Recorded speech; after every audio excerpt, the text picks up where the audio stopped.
TDR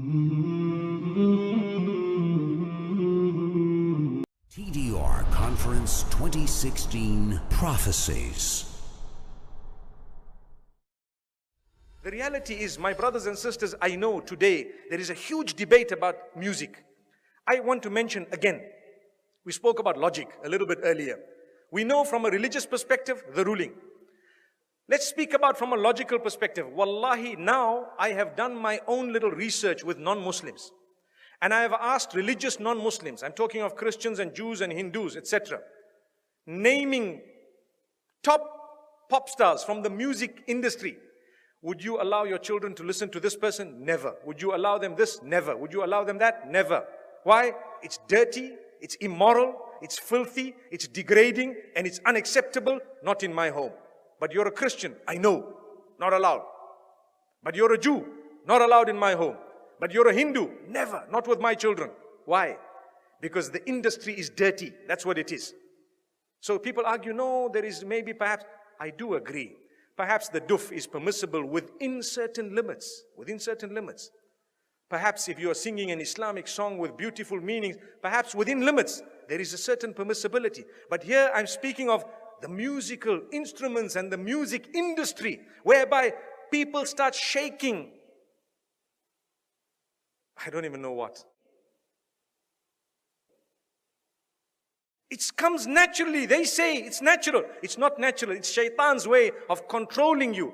You listen to the beat continues. You start tapping your finger, you start moving your head. A little while later, you start moving the top of your body, and a little while later, you start moving the bottom of it. May Allah subhanahu wa ta'ala forgive us. And the words have become so dirty, my brothers and sisters, that it is a sign of the hour. And people say, nothing wrong. My brother, you have a beard that reaches the ground and you're still bopping. Astaghfirullah. May Allah forgive you and forgive all of us. You cannot do that. We need to be careful. I want to teach you something very, very beautiful. Why don't you replace that with the Qur'an? Melodious recitation. Listen to Ra'ad al-Kurdi. Listen to anyone else that you would perhaps like, Sa'ad al-Ghamidi. Beautiful recitals of your choice. Abdul Basit, Abdul Samad, whoever else you like. There will be so many people. Replace it. It's beautiful. It's soothing.